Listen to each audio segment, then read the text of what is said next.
kind of come up with a plan from there.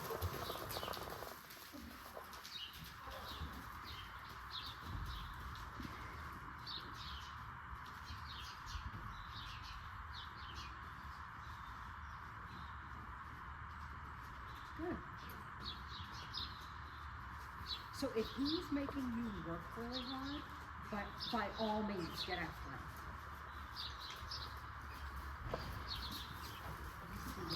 I'm trying to think how I want to phrase this. Like, I don't want you to have to, like, you know, in the beginning when he was like kind of off balance and things weren't so great, like, I didn't mind being a little patient, but like, as soon as you got after him there, he like set himself into a very beautiful balance that I liked quite a bit.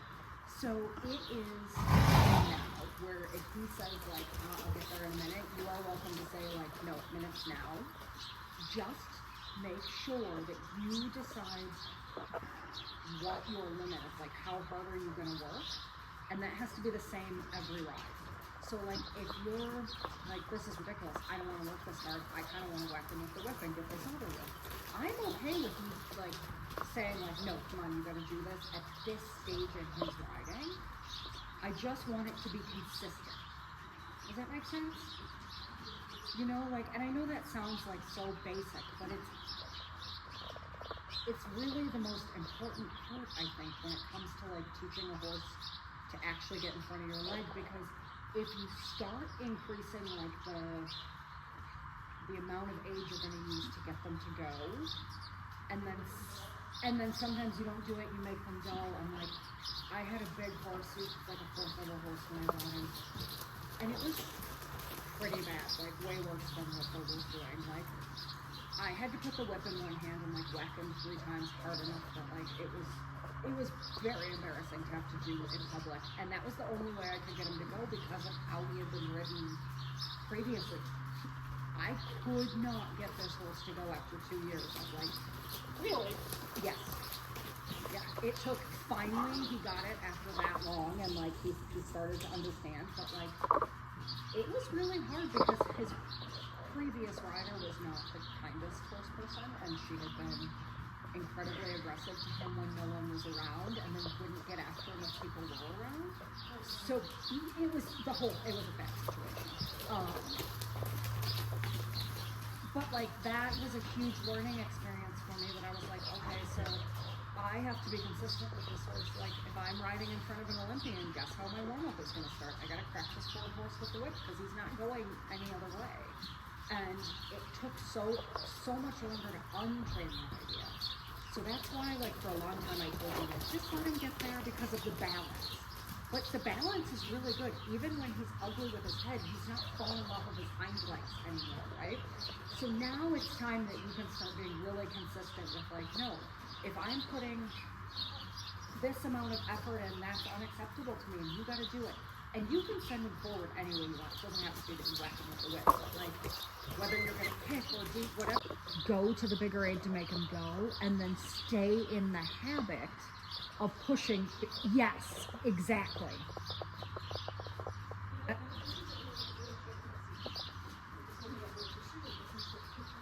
Right.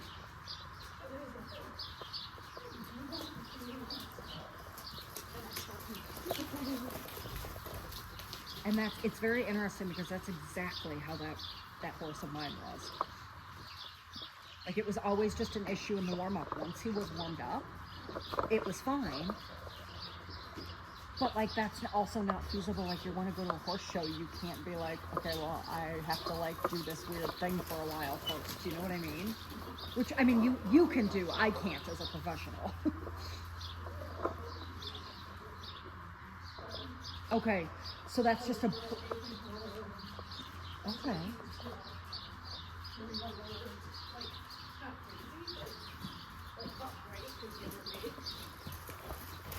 Okay, so that's good information to have, that's not just him physically as a warm-up, that's definitely him saying he doesn't have to listen to your aids until he wants to.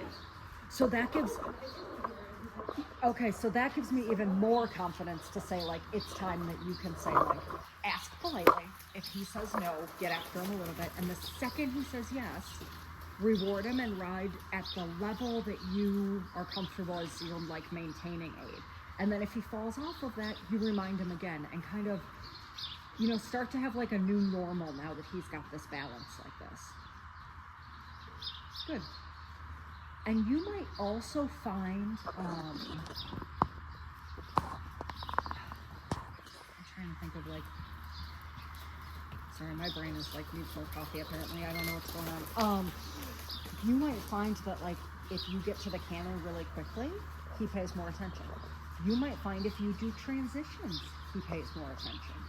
Like, I don't care what the thing is, but whatever, like, figure out what his trigger is. Like, my big horse, the worst thing you could do was canter early. He was like, well, let's just canter. And every time I try to send him forward in the trot, he would just want to jump up to the canter to get away from having to actually listen to the aids in the trot. And so you, like, going to the canter early might not help him. Doing transitions might. Doing serpentines might be a good thing. But find something other than just he's better outside, because that's not feasible for the winter, right? Like, that's great for the summer and use that, but also now's the time that we can really train through, like, come on, buddy, you gotta go. Because honestly, other than that he's just not going, and if he looks pretty damn good. Like, I am not upset about this balance at all. The quality of the gaits have still been improving. I like that a lot.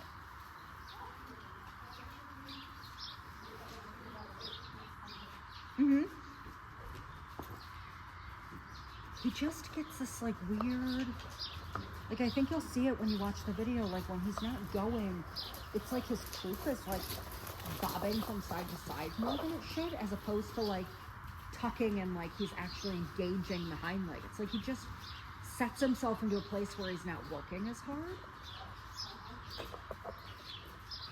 There you go. There you go. Good. Can you feel that difference, or does it just feel like he's slower?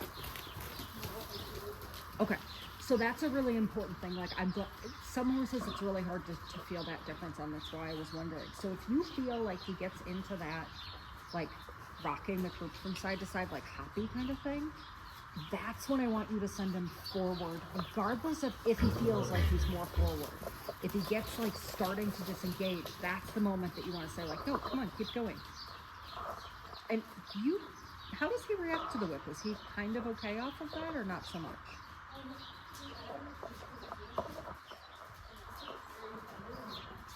Okay.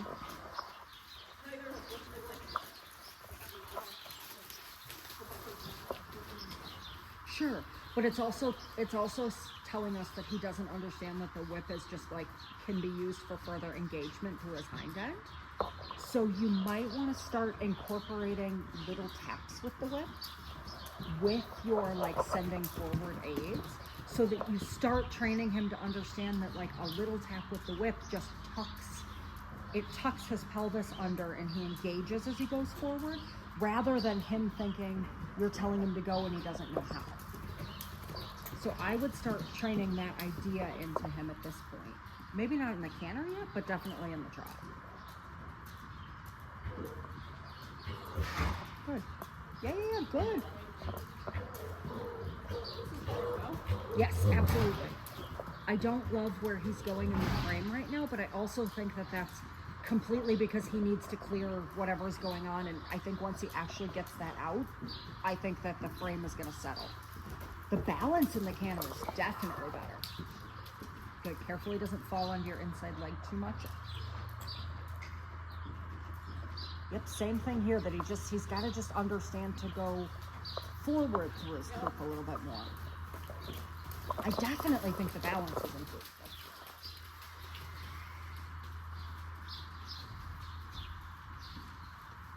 Good. Very good.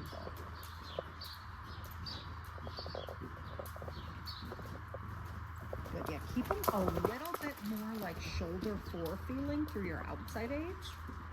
I understand why you kind of get the feeling like you want to bend him in and down, because, like, that's not the most comfortable place to sit with the way his withers are being held right now, right? But I don't want him to lean in to get the bend. I want him to start to understand to stay on both hind legs evenly. And when he gets to both hind legs evenly, that's when you feel like you have to really push him forward to keep him going, right? So we definitely want to work on getting the outside hind stronger, not just, you had to spend so much time just trying to get him to understand what lead to get on, right?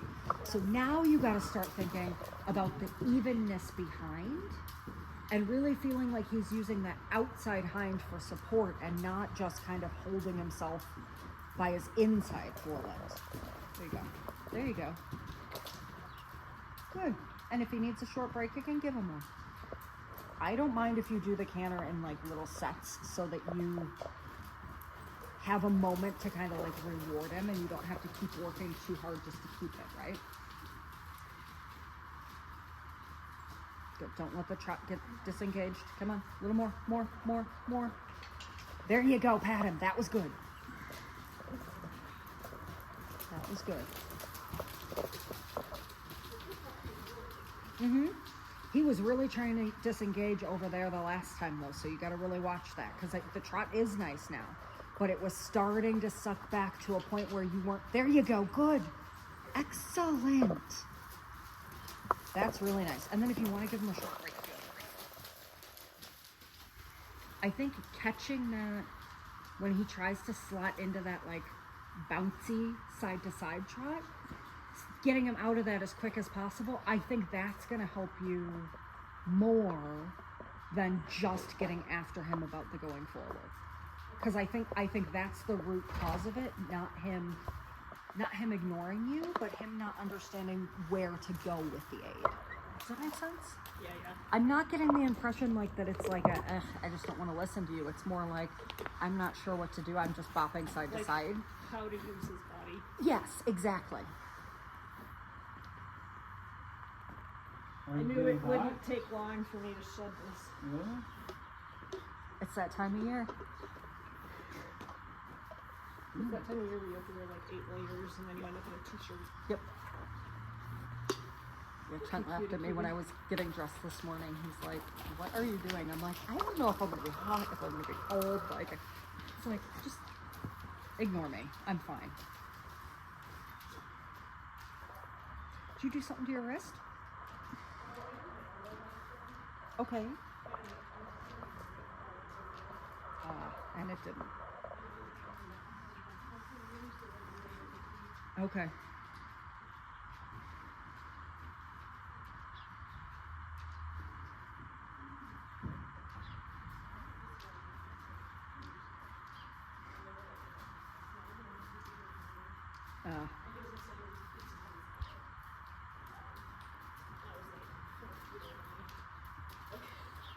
I would use these rolls like this for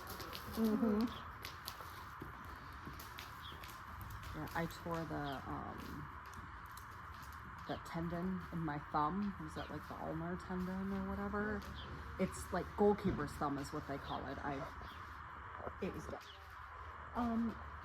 I was trying to jump a dirt bike and I hit the handle on a post and stopped very rapidly.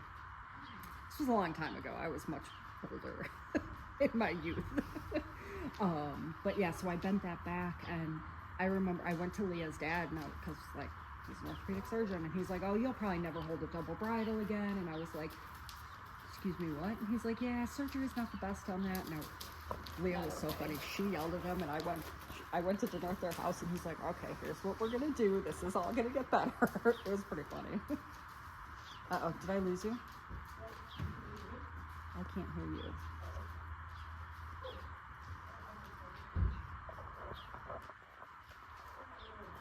There we go. I got you again.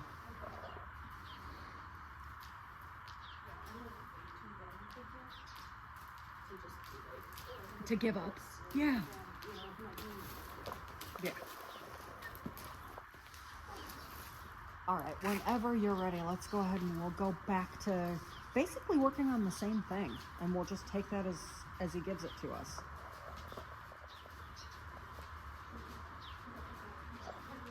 Take your time and get him feeling good and through in the trot first.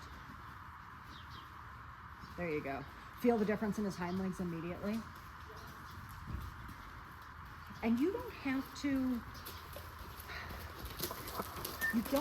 necessarily pick up the canter from the bigger trot.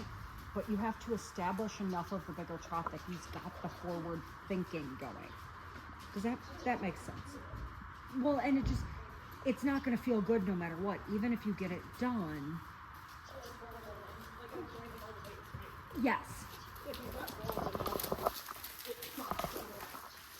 Well, and that's like the underlying problem is really that we need to start teaching him how to engage his pelvis and really use his hind legs correctly.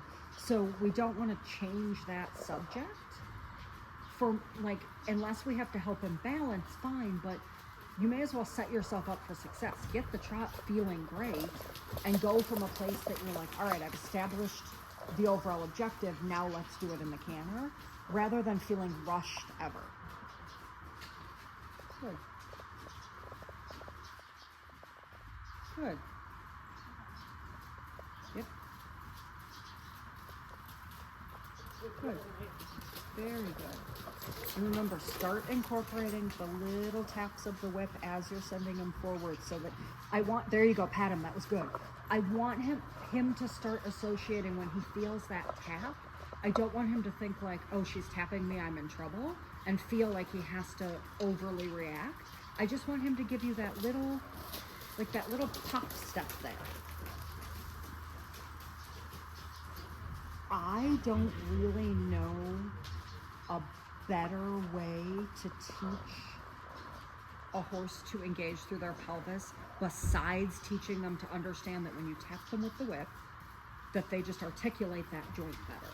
And I've not had one that hasn't been able to learn it. So it just takes patience, and it takes you combining the same aid that you're asking him to go forward as you tap him, so he starts to understand like, oh, that's what that tap means.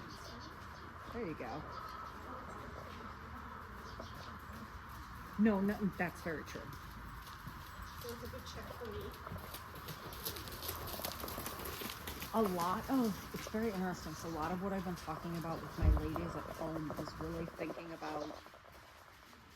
not thinking about inside or outside, not thinking about left or right, but just thinking, is my horse connected from one leg forward to that rein?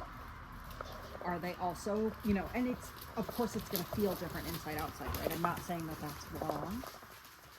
But like one of the things that has really made a difference there is I keep telling them like, okay, if your horse were to just disappear out from under you right now, like poof, horse is gone. How are you going to land? And if you don't say you're going to land flat on your feet with your knees softly bent and balanced and be able to just like land and spring, you've allowed yourself to get out of position in how you're using your body to make the horse go. And that's something that I have found it's very helpful for them to be able to think about on their own.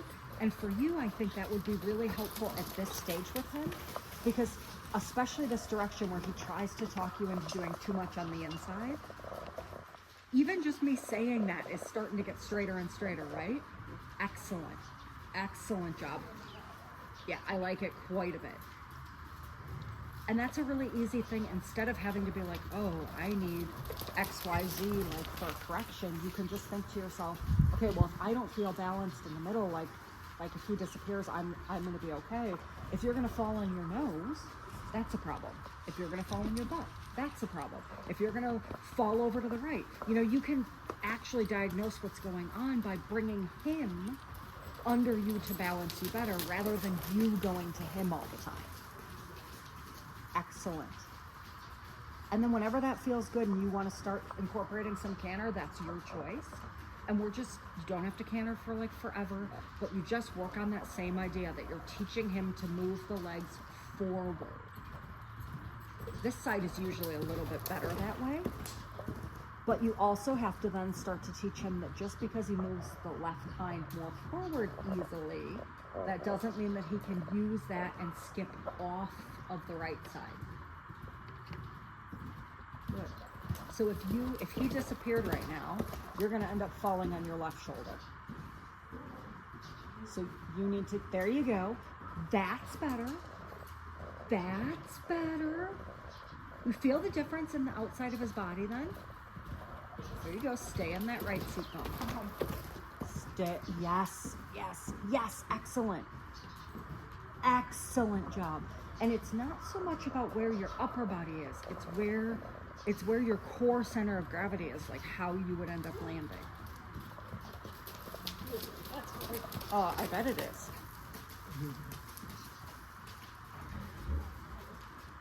Good.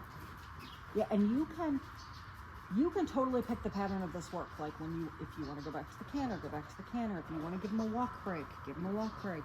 You want to change directions. Like you feel out kind of what you're feeling under you. And if I disagree with anything, I'm going to tell you. Yep. Think about that right seat bone. Bring him under. There you go. And still ride soft and even and level in your seat. Just bring him there you go. There you go. Super. Keep the right elbow down and heavy. There you go. Yes. Excellent. One of my clients said that she was watching one of those online things and she heard a trainer describe like the bend you want to keep in your elbow and that feel. Like imagine if you were carrying a bag of groceries on the crook of your right arm.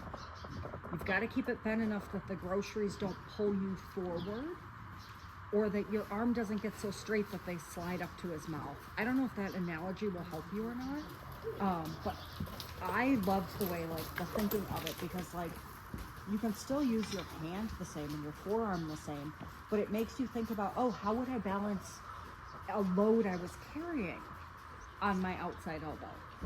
And that, I think, might help you because you always have, like, the tendency, you want to let your elbow creep up a little bit.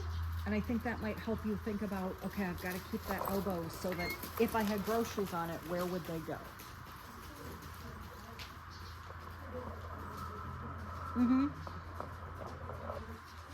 So here's the thing. I don't think your hands are the problem in and of themselves.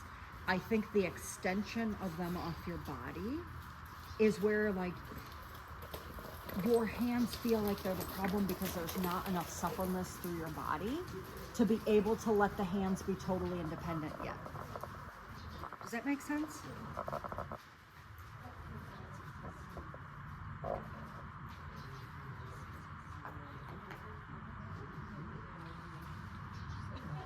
Oh yeah, absolutely. I think the big thing is just watching, like today, what I'm seeing is just really watching that when he starts to get that, this side to side feeling. You got the back goes like this, it doesn't go like this. That's definitely gonna be a big difference for him.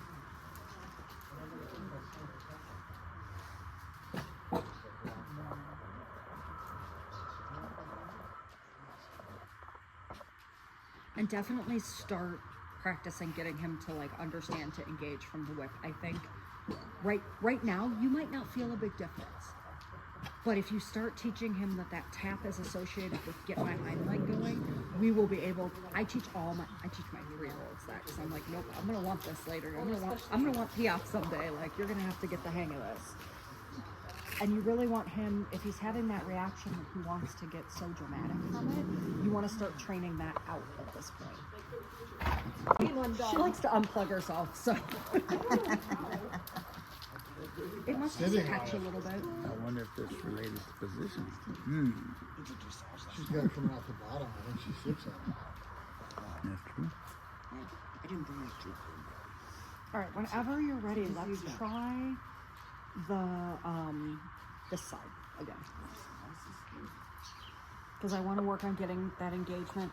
I feel like your trot is better on the other side. Your straightness in the canter is a little tougher. This side, I feel like he stays straighter in the canter, but it's harder to get him to not go into that boppy. Yes. Yeah.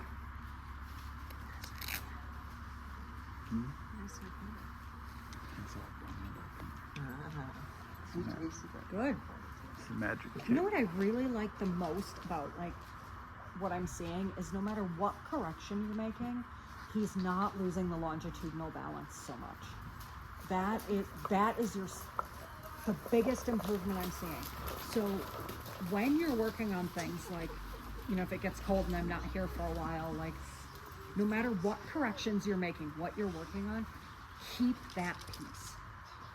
Keep that this longitudinal balance stays like this because it is definitely improved. There you go. Little forward and little titch with the whip. Exactly. There you go. Good. And if he gets a little fussier when you tap him, just ignore it. You don't have to try to, like, obviously keep the whole picture as soft and supple as possible, but don't punish if he gets, I don't want to say punish because you're not punishing him, but like don't feel like you have to overly correct that part. Just keep saying like, no, stay soft, stay supple. The whip's no big deal. There you go. And the feeling that you want to get in that is that he steps quicker under you.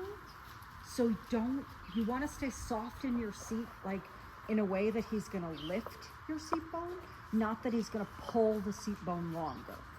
Does that make sense? And that's a big difference because if you tap him and then make too much room, that might upset that longitudinal balance.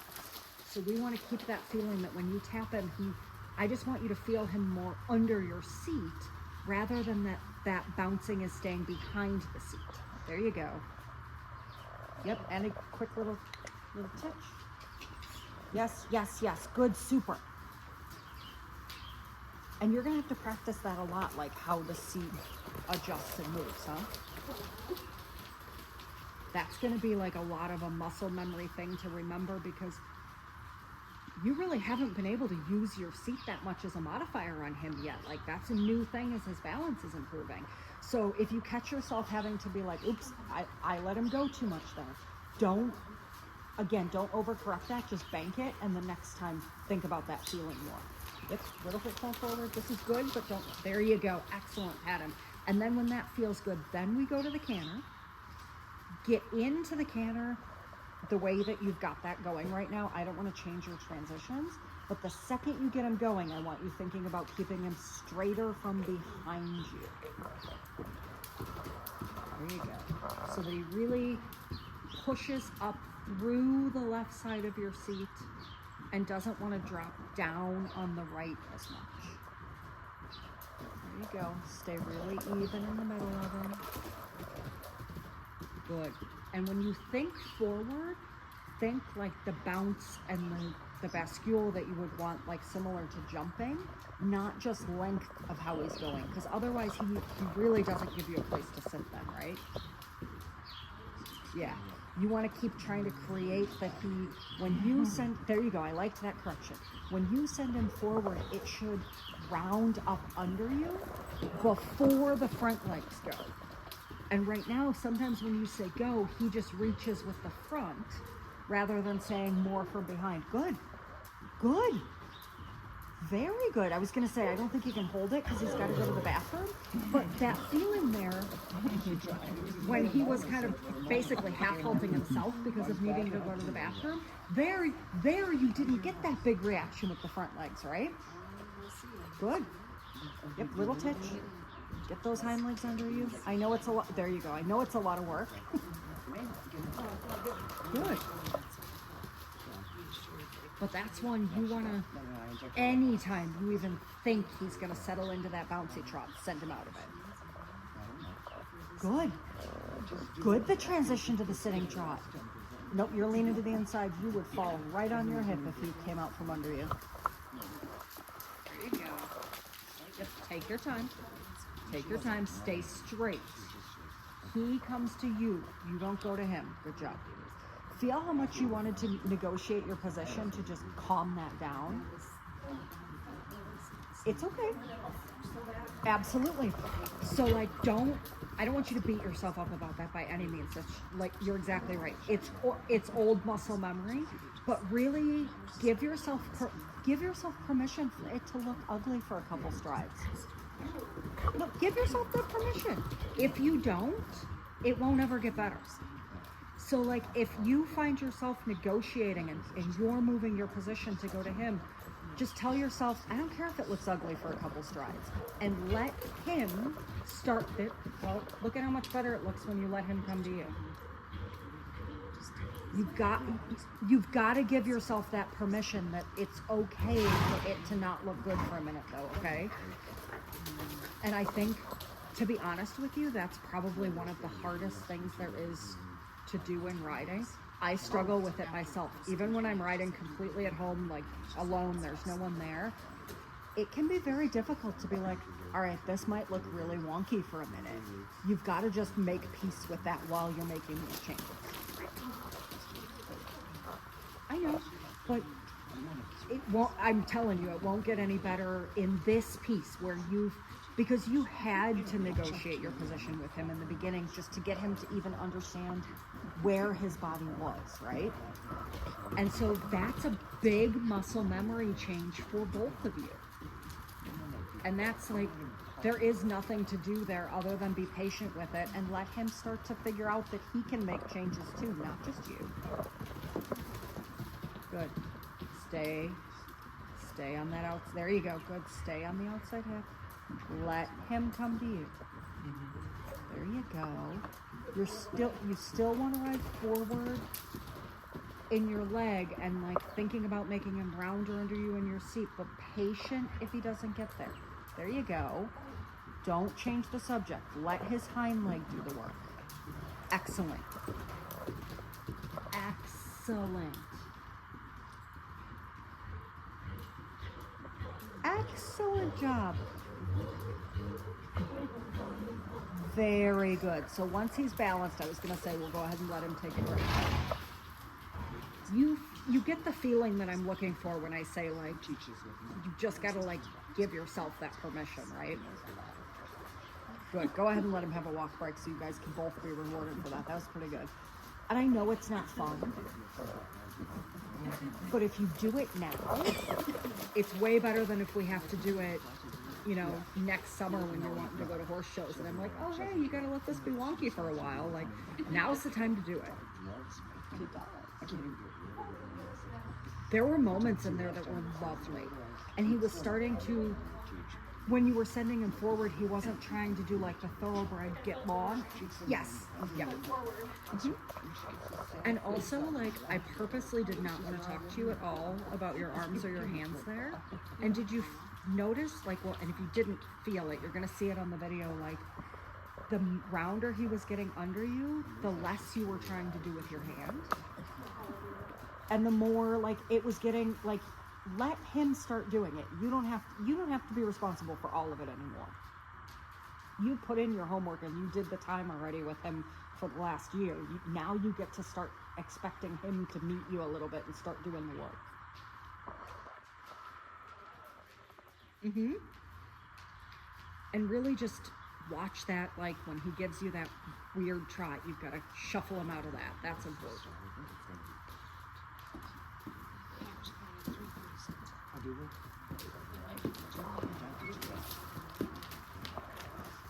Good. I'm pretty happy with that. Do you want to try one more canter on this side, or do you want to be done because that was good? Sounds good. You're going to have to unplug yourself back in, though. I think it might have gotten loosened. The cord looks like it's still in, but I can't hear you. There we go. Gotcha. Mm-hmm.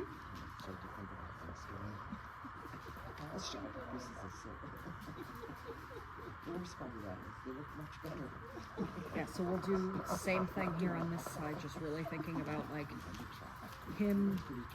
The feeling you want in his back is like he wants to do the baby horse bend, like where he drops, and you're gonna want to start thinking about that he has to bend up and around instead of down and around. Yeah, well, and even like, I mean, you can still get away with down and around bends, like, you know, basically through like second level. It's not that it has to be like ridiculously advanced, but like I have found that the sooner you change that's the feeling in them. Like well, you can't do it right from the beginning because like we never would have gotten the canon if we did it that way, right? Like it just wouldn't have happened. But now is the time. Now where you started to make this really cool change in him, but the change isn't finished. It's distracting. So now's the time to be like, oh, also this is the muscle memory. but that would be painful for me. Does that make sense? I don't know that. Seriously. You know, it's not that you should have done it sooner. I don't think you could have We done don't it worry about the sooner, pain. That's where we would have been talking about it more then, you know? For men. Look at this hand, yeah. Look at this. It's lovely.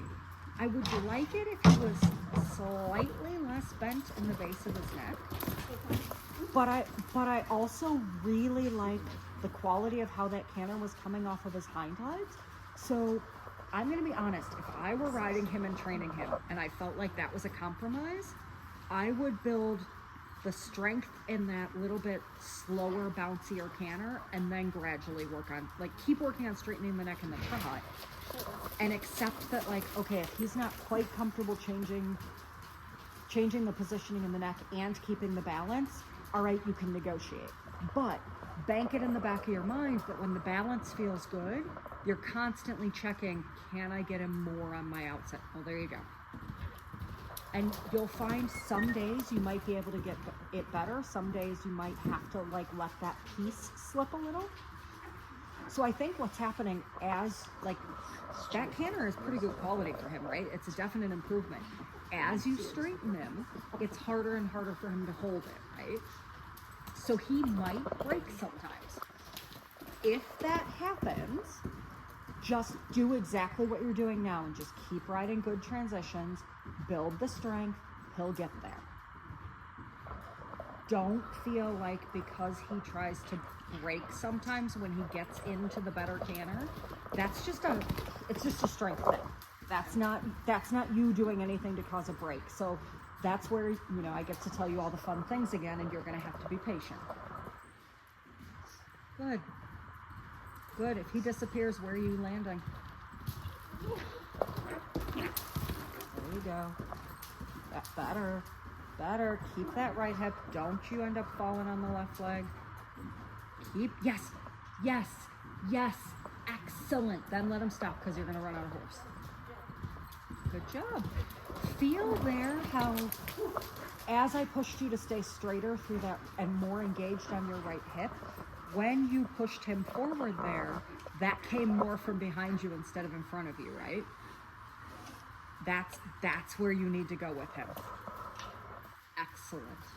I would let him stretch and have that be a good place. You got the feel of that where we're looking for, right? Good. Even here, a little better on the right hip. There you go. And I don't care where he goes. I just don't want you leaning left because that feels just like it's an easy place to slip into, right? Stay. Yes. Stay. Yes. He's straightening his neck out by himself as you're getting straighter, huh? Good job. It's a miracle. Excellent. That was really good. And I'm dead serious when I say give yourself permission for it. If it looks a little ugly for a minute, don't change the subject. Hold with him learning to come to you. It's time for both of you. You're both at the right place for that. And sometimes you're going to be like, I'm waiting for you, and he's going to be like, too bad I'm not coming. Don't change the subject and go to him and fix it. Hold your ground for a minute and say, like, no, come on, you can do this. Like, he needs to start meeting you a little bit in the middle there. Okay. I think that's going to help your forward in the beginning too, because as he learns to, like, look for how to help you, I think that'll help his overall, like, I don't know what I want to say. Like, I don't want to say attitude because he doesn't have a bad attitude. He just But needs I to think, tune like, in when sooner. my position is better, then he understands what to do with himself instead of me, like, blocking him in stupid ways. Yes. You are definitely making progress on that too. Trust. There's still things I want to yell at you about, but we'll get there. We'll get there. There's still things I yell at me about too, though, so that's a lifeline. We've been working so hard on it. I definitely really do like overall where that balance is. That's Okay. improved for sure. I just feel like he's stronger and Mm-hmm. it just gets the time to get better. With the time. Well, that's how they work, you know.